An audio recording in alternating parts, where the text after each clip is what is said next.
Avatar Meher బాబాకి జై. అందరికీ జై బాబా అండి. మనము ప్రతిరోజు చదువుకునేటువంటి వాల్నాతో కూర్చున్న పుస్తకంలో నుంచి సంఘటనలు కంటిన్యూ చేద్దాము. ఈరోజు మరొక సంఘటన గురించి తెలుసుకుందాము. ఆ పుస్తకం పేరు వెన్ హీ టేక్స్ ఓవర్, ఆయనే తీసుకున్నప్పుడు. ఈరోజు చదువుకుపోయే అంశం పేరు ఏంటంటే unfailing response of the army present one. అంతటా నిండి ఉన్న భగవంతుని తప్పకుండా ఉండేటువంటి సమాధానము. అన్ఫెయిలింగ్ అంటే ఆ భగవంతుడు ఎప్పుడు ఫెయిల్ అవ్వడు సమాధానం చెప్పడంలో. దాని గురించి మనం మాట్లాడుకోబోతున్నాం. నాకు 3 ఏళ్ళు మా తల్లిదండ్రులు చనిపోయేటప్పటికీ మా పెద్ద బ్రదర్ ఫ్యామిలీ రెస్పాన్సిబిలిటీ తీసుకున్నారు. మేమందరం కూడా భార్వా సాగర్ అని ఝాన్సీ దగ్గర, యూపీలో ఉన్న ఝాన్సీ దగ్గర ఉంటూ ఉండేవాళ్ళము.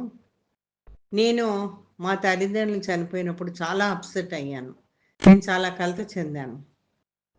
కానీ నాకు నేను సర్ది చెప్పుకొని భగవంతుడే అందరికీ తండ్రి అనే దాంతో ఆ భావనతో ఉన్నాను. తర్వాత ఆయన అంతటా నిండి ఉన్నాడు అనే భావన కూడా ఉంది. ఈ నమ్మకం కాకుండా ఇంకా ఏంటంటే నాకు మతం అడ్డం వచ్చేది. భగవంతుడికి మతము అడ్డం వచ్చేది భగవంతుని చేరుకోవడంలో. ఎంత బాగుంటుంది అందరూ కలిసి. తనేమనుకుందంటే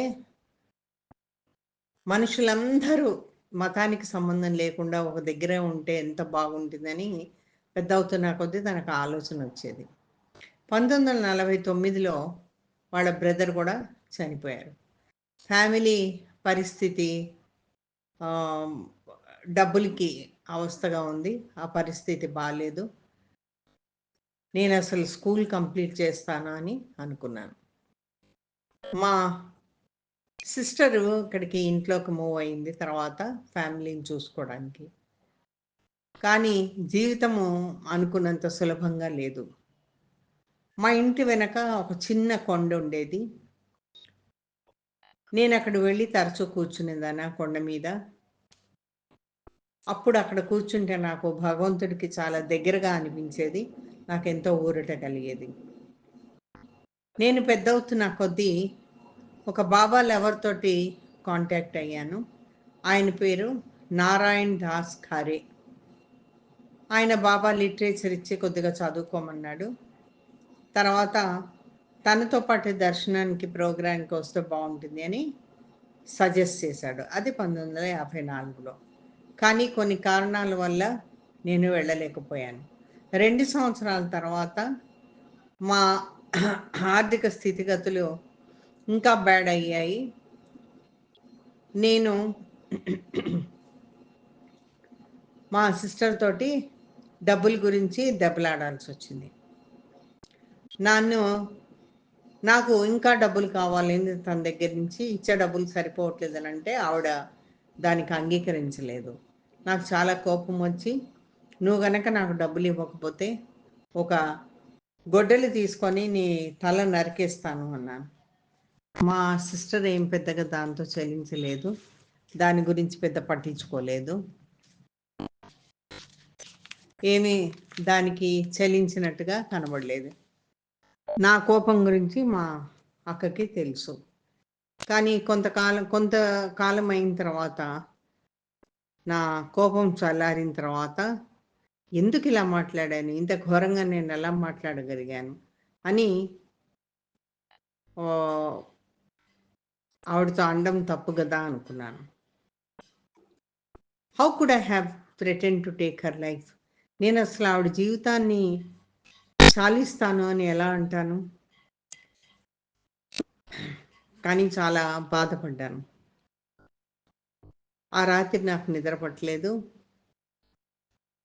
ఎందుకంటే నేను అన్న మాటలు బాగాలేదు. నాకు చాలా దుఃఖించాను.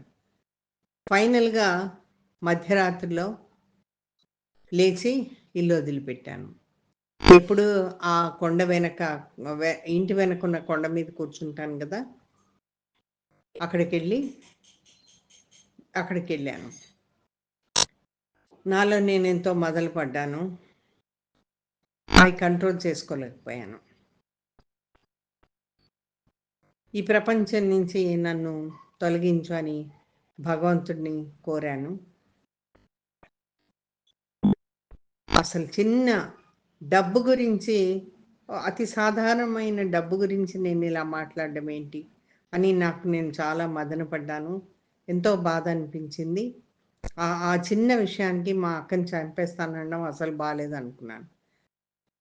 భగవంతుడిని నన్ను క్షమించమని కోరుకున్నాను. ఇవన్నీ కాకుండా నీ గురించి బ్రతికేటట్టు, నీ గురించి నేను తపన చెందేటట్టు ఉండేటట్లు చూడమని భగవంతుణ్ణి ఆర్థించాను. నేను చాలా కలత చెందాను, ఎంతో బాధపడ్డాను. అయితే నేనేమంటున్నానో దాని గురించి ఆలోచించకుండా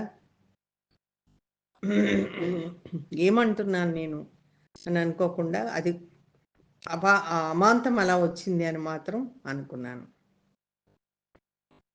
అటువంటి పరిస్థితుల్లో కొన్నిసార్లు పాడుతున్నాను, కొన్నిసార్లు ఏడుస్తున్నాను, కొన్నిసార్లు భగవంతుడితో గట్టిగా మాట్లాడుతున్నాను. ఎంతో బ్రతిమలాడాను భగవంతుడు నా దగ్గరికి రమ్మని. I knew that the Lord manifested to his lovers when they called out to him. నాకు తెలుసు, నేను విన్నాను, మనము ఆర్తితో పిలిస్తే భగవంతుడు తప్పకుండా వస్తాడు ప్రేమికుల దగ్గరికి అని. తర్వాత మనస్ఫూర్తిగా రమ్మని భగవంతుణ్ణి కోరుకున్నాను. ఏదో నువ్వు ఉన్నావు అని నాకు నమ్మకం కలగాలి, నాకు అనిపించాలి అనే విధంగా నేను భగవంతుణ్ణి ఆర్థించాను. 3 గంటలు అలానే కూర్చున్నాను. భగవంతుడేమో వచ్చే జాడ కనిపించలేదు. నేను అన్నవన్నీ కూడా భగవంతుడు విన్నట్టు లేడు. అలా అనిపించింది ఆ సమయంలో నాకు. అయితే నాకున్నటువంటి ఈ ఆవేశం అంతా కూడా నెమ్మదిగా తగ్గడము ప్రారంభించింది. ఇంకా కూడా నాకు అయ్యో భగవంతుడు రాలేదే అనేటువంటి డిసప్పాయింట్మెంట్ ఉంది. డిసప్పాయింట్మెంట్ అంటే సంతోషంగా లేకపోవడం ఉంది. భగవంతుడు నా మొర ఆలకించలేదు, నన్ను వినలేదు అనేటువంటి భావన ఉంది. కానీ చాలా సాధారణంగా ఉండడానికి ప్రయత్నించాను. నా ఫ్యామిలీ అంతా నా గురించి వరి అవుతుంది ఇలా ఉంటే అని అనుకున్నాను. నేను ఎక్కడికి వెళ్ళిపోయాను, వాళ్ళందరూ బాధపడతారని కూడా అనుకుని ఇంటికి వెళ్ళిపోయాను తిరిగి. 1 వారం తర్వాత ఝాన్సీకి వెళ్ళవలసి వచ్చింది. ఇంటికి సైకిల్ మీద తిరిగి వస్తూ ఉంటే బెట్వా రివర్ వచ్చింది. ఒక కారు నన్ను దాటుకొని ముందుకెళ్ళింది. ఆ బేత్వా రివర్ అక్కడ చాలా వెడల్పుగా ఉంటుంది అది. అయితే అక్కడ ఒక చిన్న బోట్ లాంటిది ఉండేది, మనందరినీ ఇటు నుంచి అటువైపుకి తీసుకెళ్ళడానికి. అయితే దానికి ఒక సమయం అంటూ ఉండేది కాదు ఆ పడవకి. మనుషులు ఎవరైనా వచ్చి వాళ్ళకి అవసరమైతే వాళ్ళని తప్పకుండా తీసుకెళ్ళేది. Knowing that it would leave soon, now that a car had arrived, నేను అనుకున్నాను ఇది వెంటనే బయలుదేరుతుంది ఇక్కడి నుంచి, ఇప్పుడే కారు కూడా బయలుదేరింది కదా, తప్పకుండా ఇది బయలుదేరుతుందని అనుకున్నాను. అయితే నా అంతటి నేను పరిగెత్తుకుంటూ తొందరగా వెళ్ళి ఆ బోట్ ఎక్కాలనే ఉద్దేశంతో చాలా ఫాస్ట్గా సైకిల్ తొక్కాను. నేను అక్కడికి వెళ్ళినప్పుడు కార్ని ఇంకా ఆ పడవ మీద పెట్టలేదు. అయితే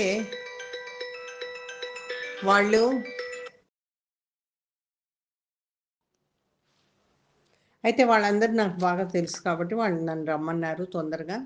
నేను అలానే తొందరగా వెళ్ళాను. అక్కడ కారులో ఉన్న వాళ్ళందరూ కూడా కారు దిగి ఆ డ్రైవరు కార్ని నెమ్మదిగా దాని మీద బోట్ మీద పెట్టాడు.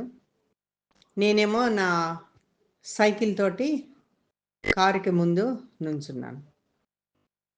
ఆ కార్లో ఉన్న ప్యాసింజర్స్ నెమ్మదిగా కారు దిగి ఆ ఫెర్రీ మీదకి వచ్చారు, ఆ బోట్ మీదకి వచ్చారు. ఒకళ్ళని చూసి పర్టికులర్గా నేను చాలా ఆకర్షితురాలనయ్యాను. నేను ఇంతవరకు ఎవరిని అంత తేజస్సుతోటి, అంత ఉత్సాహంగా, అంత వెలుగుతోటి నేను చూడలేదు. నేను అతన్ని రెపార్పకుండా చూశాను. He must be from some royal family, I thought to my self. ఆయన ఎవరో గొప్ప ఫ్యామిలీ నుంచి వచ్చినట్టున్నాడని నేను అనుకున్నాను. ప్యాసింజర్స్ అందరూ మళ్ళీ కారులోకి దిగారు.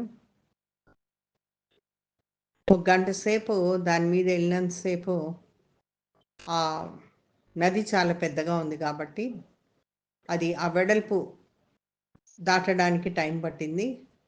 ఆ బోట్ చాలా స్లోగా వెళ్ళింది. ఆ ఉన్నంతసేపు బోట్లో ఆ గంట సేపు కూడా నేను ఈ మనిషిని తేరిపార చూస్తూ ఉన్నాను.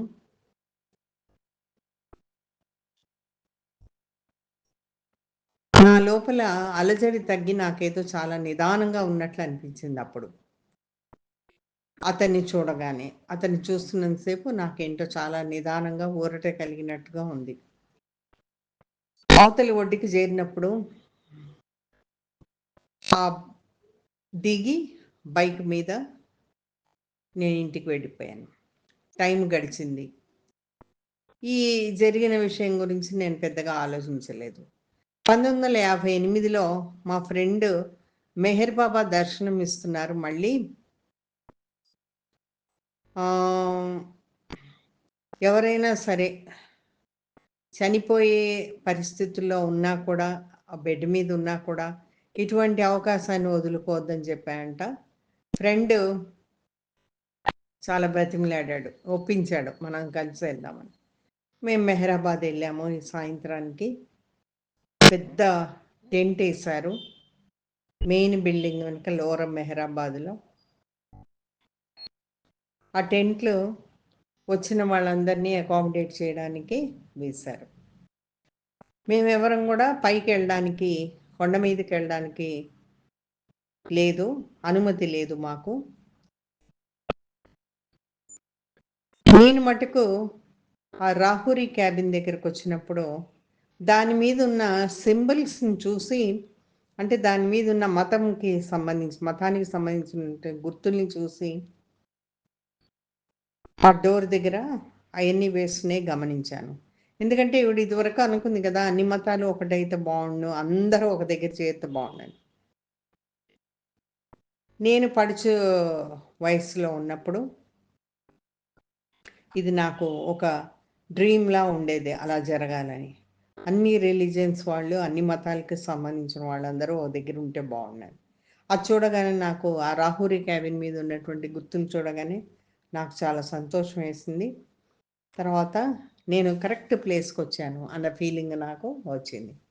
ఆ మరుసటి రోజు ఆ బెంచ్ మీద వరండాలో కూర్చున్నాను మెహరాబాద్ హాల్లో.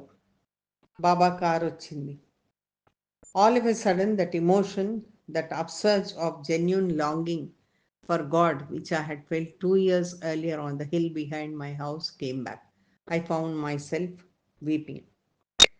2 సంవత్సరాల క్రితం తనకి ఏ అనుభవం అయితే ఆ కొండ మీద వెనక కూర్చున్నప్పుడు భగవంతుని తలుస్తూ వాళ్ళ ఇంటి వెనక కొండ మీద కూర్చున్నప్పుడు కలిగిందో, ఆ భగవంతుడి కోసం ఉండేటువంటి తపన అది మళ్ళీ గుర్తుకొచ్చింది. ఆ తపన తిరిగి తనకి కలిగింది.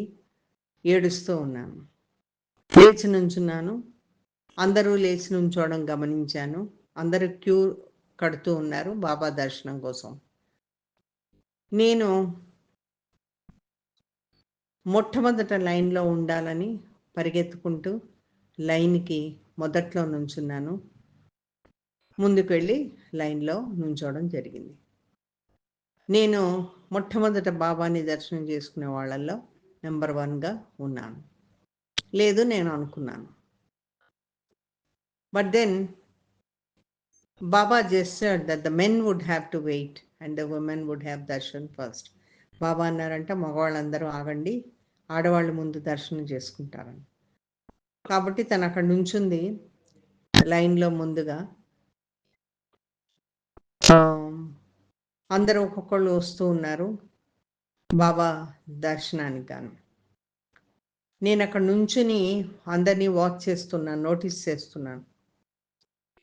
కొంతమంది బాబా దర్శనం అయిపోయిన తర్వాత విపరీతంగా ఏడవడము, కంట్రోల్ లేకుండా ఏడవడం చూశాను.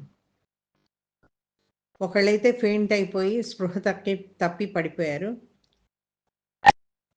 ఇంకొంతమంది ఏదో పిచ్చి పట్టిన వాళ్ళలాగా బాబా పేరును గట్టిగా అంటూ ఉన్నారు. నాకు ఇవన్నీ చూసి చాలా ఆశ్చర్యం వేసింది. బాబా ఇవన్నీ చూస్తూ, ఈ ఆవేశాలంతా చూస్తూ నవ్వుకుంటుంటారు అనేటువంటి భావన, నవ్వడం కాదు, ఆయన ఎంజాయ్ చేస్తున్నారు అనేటువంటి భావన తనకి కలిగింది. I thought, what am I going to do then? నేనేం చేస్తాను ఇప్పుడు అని అనుకుంది. నేనేం పెద్ద ఇట్లా అందరికీ కనబడేటట్టు ఇలా ఏం చెయ్యను, నా ఫీలింగ్స్ని ఇలా మటుకు బయట పెట్టను అని అనుకుంది తను. ఈ విధంగా అనుకుంటుందో లేదో ఒక గవర్నమెంట్ అఫీషియల్ వచ్చి క్యూలో అందరికన్నా ముందు నుంచుని తనకన్నా ముందు వచ్చాడు. నేనేం పెద్దగా అప్సెట్ అవ్వలేదు, ఎందుకంటే బాబా దర్శనం ఈయన ఇంతకు ముందే చేసుకుని ఉంటాడు. నేను ఎలా చేయాలో నాకు చూపిస్తాడు కాబోలే అని అనుకుంటాను ముందు. అప్పుడు బాబా అన్నారట, ఇది మెన్కి సమయము, మెన్కి టర్న్ వచ్చింది, ఇప్పుడు వాళ్ళంతా ముందుకు రావాలని. బాబా వాళ్ళ మెన్ మండలిలో ఉన్న వాళ్ళకి ఒకళ్ళకి సౌజ్ఞ చేశారు.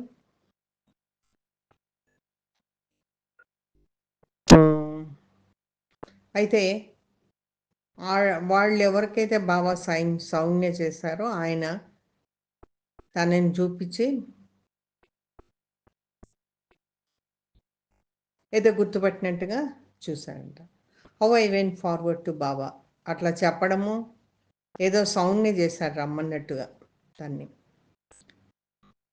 నేను ముందుకెళ్ళాను బాబా ముందుకి. అసలు నేను బాబాకి వంగి నమస్కరించానో లేదో, ప్రణామం చేశానో లేదో, ఏం చేస్తానో అలా నడుచుకుంటూ వెళ్ళాను. It's all a blank to me. అదంతా కూడా నాకు శూన్యమైపోయింది, ఏమీ గుర్తులేదు. ఇవాళ వరకు నాకు ఆ రోజు జరిగిన సంఘటన, ఆ సమయంలో జరిగిన సంఘటన ఏది కూడా గుర్తులేదు. అప్పుడు బాబా నన్ను పాయింట్అవుట్ చేసి చూపించిన కాడి నుంచి, పాయింట్ చేసి ఇట్లా చూపించిన కాడి నుంచి నాకు ఏం జరిగిందో అప్పటి నుంచి ఏమీ గుర్తులేదు. అక్కడి నుంచి నడిచి వెళ్ళిపోయాను దర్శనం అయిపోయిన తర్వాత. With tears streaming down my face. ఒకటే గుర్తుంది అంటే ఏంటంటే, ఏం జరిగిందో గుర్తులేదు. బాబా ఇలా పాయింట్అవుట్ చేశారు, నన్ను చూపించారు, అంతే. అక్కడి నుంచి కదిలి వెళ్ళిపోయిన తర్వాత అశ్రుధారలు ఒకటే కారుతూ ఉన్నాయి చెంపలెంబడ. నేను అలా తుడుచుకున్నాను. అప్పుడు మొట్టమొదటిసారిగా నేను గమనించింది ఏంటంటే, నా చేతిలో ఒక ఆరెంజ్ ఉంది, ఒక దండ ఉంది. I hadn't even realized it until then. అప్పటి వరకు నేను అది ఉన్నట్లే నేను గ్రహించలేదు. నాకెప్పుడు దండలు వేయాలని ఉత్సాహంగా ఉండదు. నాకెందుకంటే మనని మనము భగవంతుడికి అర్పించుకోవాలి అనే ఫీలింగ్ ఉండి నాకు ఎప్పుడు దండలు వేయాలని అటువంటి ఫీలింగ్ నాకు లేదు. కానీ ఖారే, నా బెస్ట్ ఫ్రెండ్, నా డియర్ ఫ్రెండ్ ఖారే చెప్పడంతో ఒక ఆరెంజ్, ఒక గార్లెండ్ బాబాకి ఇద్దామని తీసుకున్నాను. But I had obviously forgotten to offer him either. ఆ భగవంతుడికి అది ఇవ్వడం కూడా నేను మర్చిపోయాను. మళ్ళీ లైన్లో దాని గురించి వెళ్ళదలుచుకొని ఈ 2 గిఫ్ట్లు బాబాకి ఇద్దామని అనుకున్నాను. ఆ లైన్లో నుంచోవడం ఆలస్యము రెండోసారి నెమ్మదిగా బాబా దగ్గరికి వెళ్తున్నా కొద్దీ it suddenly struck me that I had seen him before.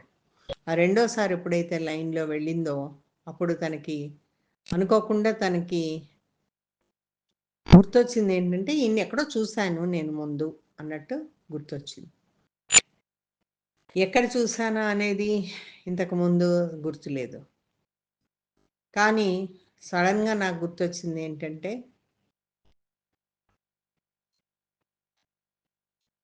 ఈయన ఎవరై ఉంటాడంటే ఆయనని ఆయన మనసులో చెరగని ముద్ర వేశాడు. ఆ ఫెర్రీ మీద చూశాను నేనని అప్పుడు గుర్తొచ్చింది. ఫెర్రీ అంటే ఆ బోట్ మీద చూశాను కదా! అది తనకి గుర్తొచ్చింది. అప్పుడు కొంతమంది అక్కడ కలిసిన వాళ్ళతోటి నవంబర్ 1956లో బాబాయ్ ఎక్కడున్నారు అని అడిగాను. అయితే ఆయన ఛతర్పూర్‌లో ఉన్నారు. మెన్మండలితో టు కాంటాక్ట్ ఎ మస్త్ నియర్ షరీర్ బాబా. మస్త్ నేమ్ షరీర్ బాబా. వాళ్ళు చెప్పింది ఏంటంటే అక్కడ మస్తుని కలవడానికి షరీర్ బాబా అనే మస్తుని కలవడానికి అతను వెళ్ళాడు అని. ఆ బాబా వెళ్ళేటప్పుడు ఆ దారిలో బోటు మీద వెళ్ళాల్సి వచ్చి ఉంది బేత్వా నదిలో. అండ్ అది నేను వెళ్ళిన టైంకి సరిగ్గా వెళ్ళడం జరిగిందని వాళ్ళు కన్ఫర్మ్ చేశారు. బాబా బోటులో వెళ్ళారు ఎవరినో కలవడానికని. అయితే నేను కూడా కన్విన్స్ అయ్యాను. తప్పకుండా అది బాబాని నేను అక్కడే చూసుంటాను అని 2 ఏళ్ల తర్వాత ఆ మాట గుర్తుకొచ్చింది తనకి. And then it struck me I had been crying and longing and pleading to God to give me his Darshan.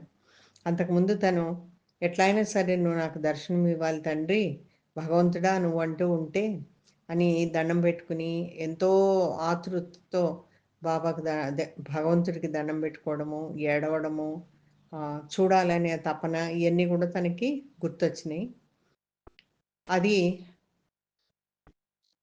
నేను అడిగిన వాటికి అన్నిటికీ సమాధానం నాకు దొరకలేదని అనుకున్నాను. కానీ కొన్ని రోజుల తర్వాత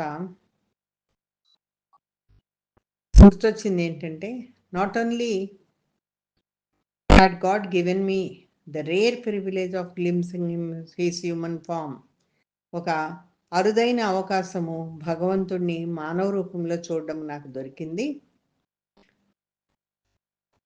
అదే కాకుండా ఒక గంట సేపు నాకు ఆయన దర్శనం ఇచ్చారు ఆ బోట్ మీద అనేది కూడా తలంపుకు వచ్చింది. How compassionate is the Avatar. భగవంతుడు ఎంత దయామయుడో కదా. ఆయన ఎప్పుడు కూడా మనము చెప్పే ప్రేయర్స్, మనం చేసే ప్రేయర్స్కి ఆన్సర్ చెప్తారు. ఎలా ప్రేయర్ చేయాలి మనము? హృదయపూర్తిగా, మనస్ఫూర్తిగా మనం ఎప్పుడైతే ప్రేయర్ చేస్తామో అప్పుడు మనకి భగవంతుడు తప్పకుండా ఆన్సర్ ఇస్తారు అని చెప్తున్నారు ఇక్కడ. He truly does answer the prayers of those who whole heartedly call out to him. మనస్ఫూర్తిగా హృదయము అర్పించి మనం ఎప్పుడైతే హృదయపూర్తిగా బాబాకి నమస్కారం ప్రేయర్స్ చేస్తామో భగవంతుడికి, భగవంతుడు ఆ ప్రేయర్స్కి తప్పకుండా మనకి ఆన్సర్ చెప్తాడు అని. అది చెరగని ముద్ర వేసింది ఆ హృదయంలో. ఎటువంటి చెరగని ముద్ర అంటే గట్టి నమ్మకం ఏర్పడింది. దట్ ఏమని, that Meher Baba is indeed omnipresent God in human form.